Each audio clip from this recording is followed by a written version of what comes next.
Millionaire finds the cleaning lady protecting his blind daughter and is shocked to see the truth.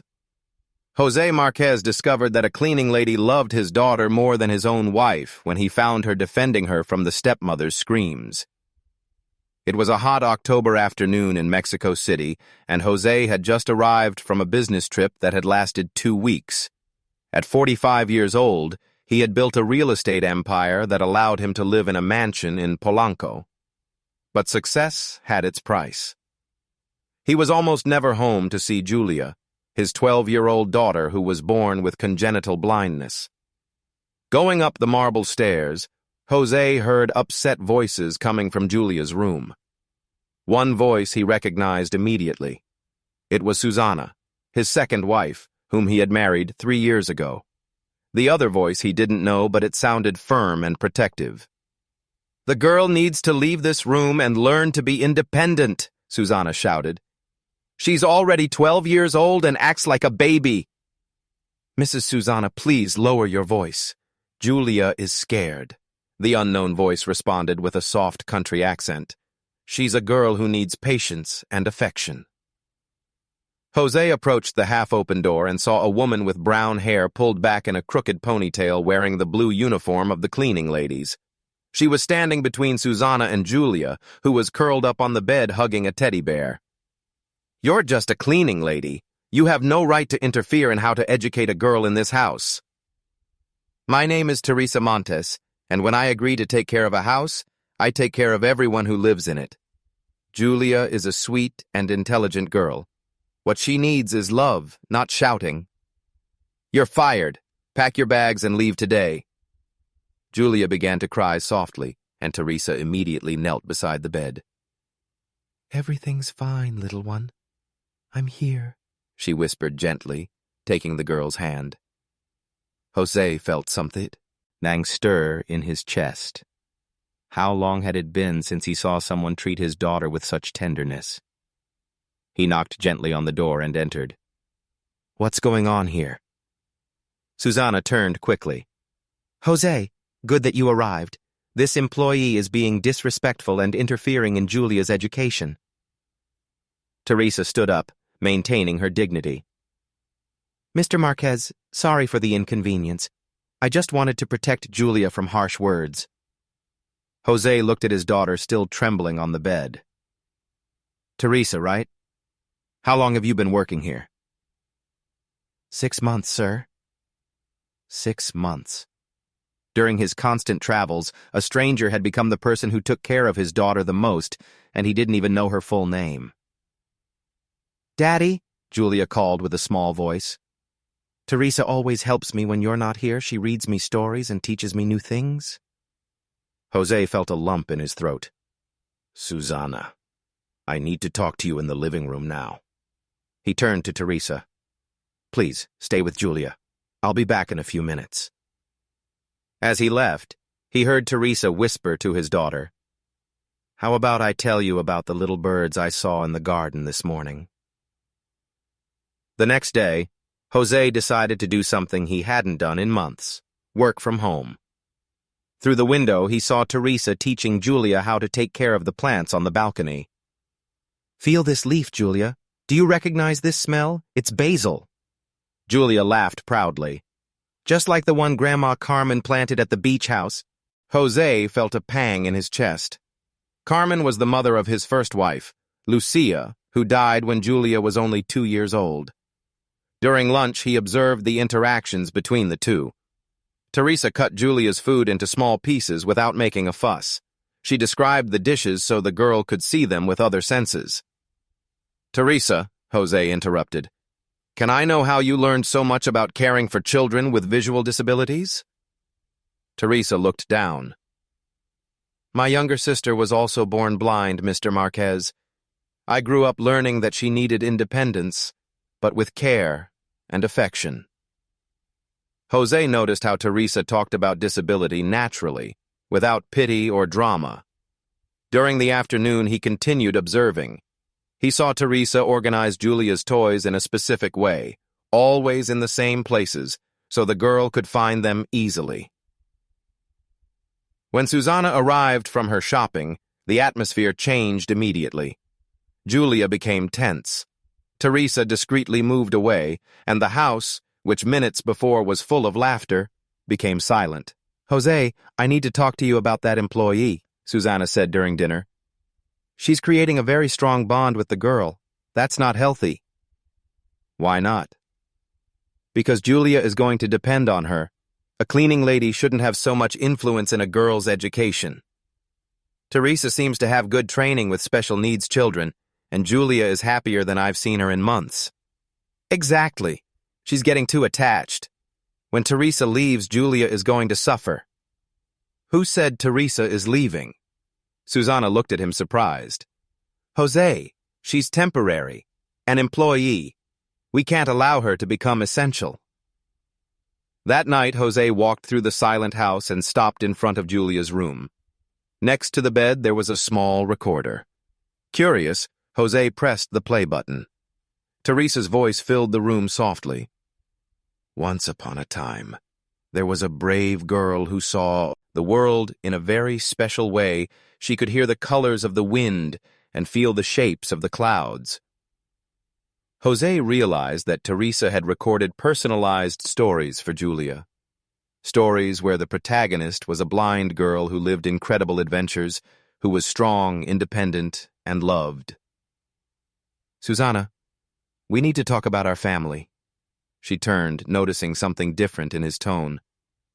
"When we got married, you said you would love Julia as if she were your own daughter. And I do love her. But loving her doesn't mean spoiling her. She needs to learn to live in the real world. Do you think shouting at her and treating her with impatience is preparing her for the real world?" Susanna didn't respond. Before Teresa arrived, Julia spent most of her time locked in her room, afraid to move around the house. Now she's learning, laughing, exploring. What changed? A week later, Jose made a decision that would surprise everyone. He canceled an important business trip to stay home. "But Jose, the Guadalajara contract is worth millions," Susanna protested. "I can, and I'm going to do it. Ramiro can handle the negotiations." "Daddy, are you going to stay home today?" "I'm going to stay home all week, little one." Teresa arrived at 7, as always, but this time she found Jose drinking coffee in the kitchen. "Good morning, Mr. Marquez. Should I prepare breakfast?" "I already had breakfast." "Thank you, Teresa. Can we talk? Tell me about yourself. Where are you from?" Teresa poured herself a cup of coffee. "I was born in Puebla, sir. My family had a small ranch, but we lost everything in a drought 5 years ago. I came to Mexico City to look for work.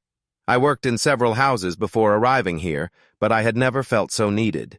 Julia is a special girl, not only because of the blindness, but because of how she sees life. She has a natural joy that many people lose over the years. Taking care of her doesn't feel like work. "And your own children? Family?" "I don't have children. My boyfriend died in a work accident shortly before our wedding. That was 7 years ago. Maybe that's why I connect so much with Julia. We both know what it's like to live with loss." She keeps sensory memories. The smell of her mother's perfume, the texture of a dress, the sound of a lullaby. Sometimes she asks me about her mother. She asks you instead of me. "Mr. Marquez, Julia loves you very much, but she knows that talking about her mother makes you sad, so she doesn't want to bother you." Julia appeared in the kitchen. "Daddy, Teresa, can I have hot chocolate?"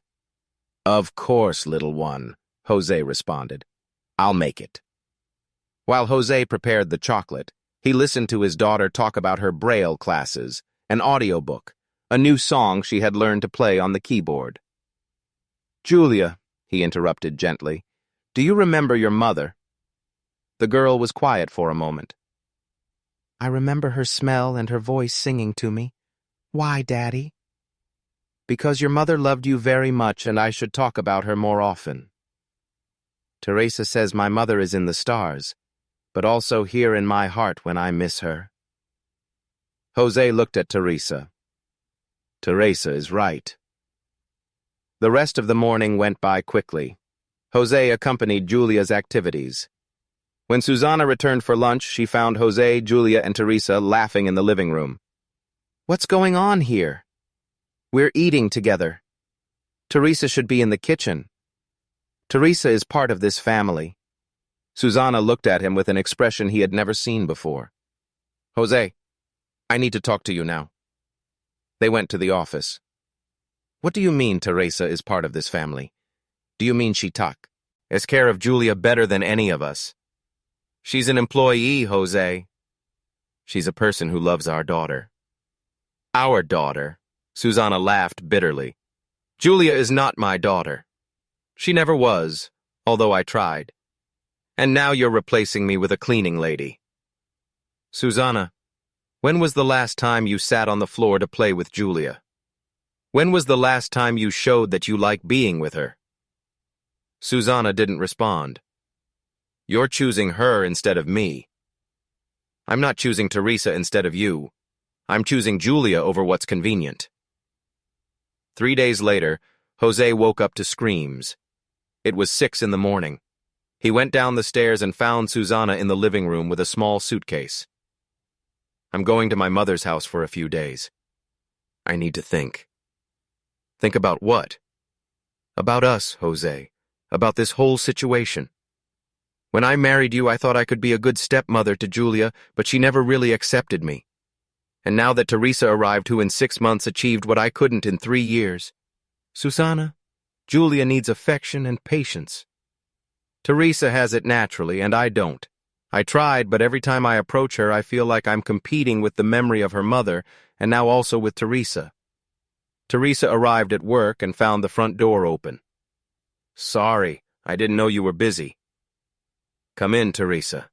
Susanna, this is your opportunity. To talk to Teresa. To understand why Julia connects so much with her." Susanna looked at Teresa. "Sit down. Teresa, how do you manage to connect so easily with Julia?" "I don't know if it's easy, Mrs. Susanna. I think it's because I see her as a normal girl who can't see." "What do you mean?" "Many people see Julia and first see the blindness. I first see Julia, a curious, funny, intelligent girl. Blindness is just a detail." "And how do you deal with her disability?" "The same way I deal with her blonde hair or that she's good at math. It's a characteristic of hers, not a problem to be solved. Julia never accepts my help. She always rejects me when I offer it." "Can I ask how you offer help?" "I usually say, 'Let me do it,' or 'You can't do it alone.' Julia values her independence very much. When I offer help, I usually say, 'Do you need a companion?' or 'How about we do it together?'" "What's the difference?" "The difference is that in the first case you assume she needs help. In the second, we offer companionship. Julia feels capable and loved at the same time." Susanna suddenly stood up. "I need to go upstairs. Julia should be waking up." Voices came from upstairs. To Jose's surprise, they weren't upset voices. It was a normal conversation, even friendly. "Teresa," Jose said, "would you like to have dinner with us today as a family?" When Susanna came down with Julia for breakfast, her expression was softer. "Teresa, Julia told me about the plant project you're doing. Can I participate too?" 2 months later, the Marquez house had become a real home. Jose was in the garden observing a scene that still moved him. Susanna kneeling next to Julia, both planting sunflower seeds while Teresa explained about the growth cycle of plants. In the last 2 months, Teresa had become much more than an employee. She was the bridge that connected everyone in the family. Yesterday, the school principal called me. They chose Julia to represent the school at the city science fair. Teresa's eyes filled with tears of joy. "What's her project about?" "Medicinal plants and how to identify them with the senses." "Teresa, I can no longer imagine our family without you, and I'm not just talking as a boss. I'm talking as a man who learned what really matters in life." "Jose, you have a family. A wife." "Yes. And Susanna and I have talked a lot these last months about what we want. about what's best for Julia. Susanna returned to the garden. Teresa, Jose told me about the science fair. I'm very proud. During dinner, Susanna made an announcement. Jose, Julia, Teresa, we've become an unconventional family, but a real family. I've decided to move to a smaller apartment.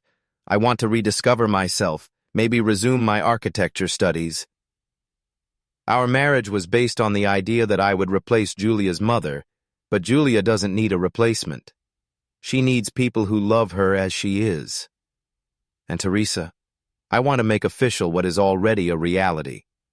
Would you like to be the official housekeeper of this house, with a fair salary, your own room, and all labor rights? Does that mean I can stay, that Julia and I won't be separated? It means your family, Jose said simply. Teresa, you're going to live with us forever. If you'll have me, yes. 6 months later, Jose was watching Julia teach a group of school children about medicinal plants. Teresa was by her side, proud as a mother. Susanna visited regularly, always bringing a gift. She and Julia had developed a special relationship. They were friends, confidants, adventure companions. Teresa, Jose approached. Do you regret anything? How everything changed? Jose looked at Julia. I regret having taken so long to wake up. I regret almost missing my daughter's childhood because I was too busy to really see her. What about Susanna? Susanna is happier now. She found her path and Julia gained a friend for life. Starting over doesn't mean erasing the past, Teresa. It means finding the courage to embrace what life still has in store. That night, while putting Julia to bed, she squeezed his hand tightly. Daddy, do you think my mother would be happy with our family now? I think she would be very proud to see the strong and independent woman you're becoming, little one. And do you think she would like Teresa? I'm sure she would. Your mother always said that love multiplies when it's shared. Leaving the room, Jose found Teresa organizing some Braille books. Teresa? Yes. Thank you. Why? For taking care of Julia, for teaching me to be a father, for turning our house into a home, for showing that love can take many forms, for teaching us that family isn't about blood or papers. It's about choosing to love every day. Jose, I should be the one thanking you. You gave me a family when I thought I would never have one. Julia always knew. From the first day she knew you were special. Children have that wisdom that adults lose along the way. Maybe because they see with the heart. 2 years later, Jose was on the auditorium stage watching Julia receive the award for Best Student of the Year. At 14 years old, she had become a confident, curious, and incredibly independent young woman. I want to thank 3 special people, Julia said. My father, who taught me I can achieve anything I want. Susanna, who showed me that true friendship has no age. And Teresa, who taught me that our greatest limitation is the one we put on ourselves. After the ceremony, Julia made a toast. To our crazy but perfect family. That night, Jose and Teresa stayed on the balcony looking at the garden where it all began. Sometimes I think that afternoon when I found you in Julia's room was the moment when my life really started. Mine too. I just wanted to protect a sweet girl. I never imagined I would find a whole family. And to think I almost missed all this by being too busy to pay attention to what really matters. But you woke up in time.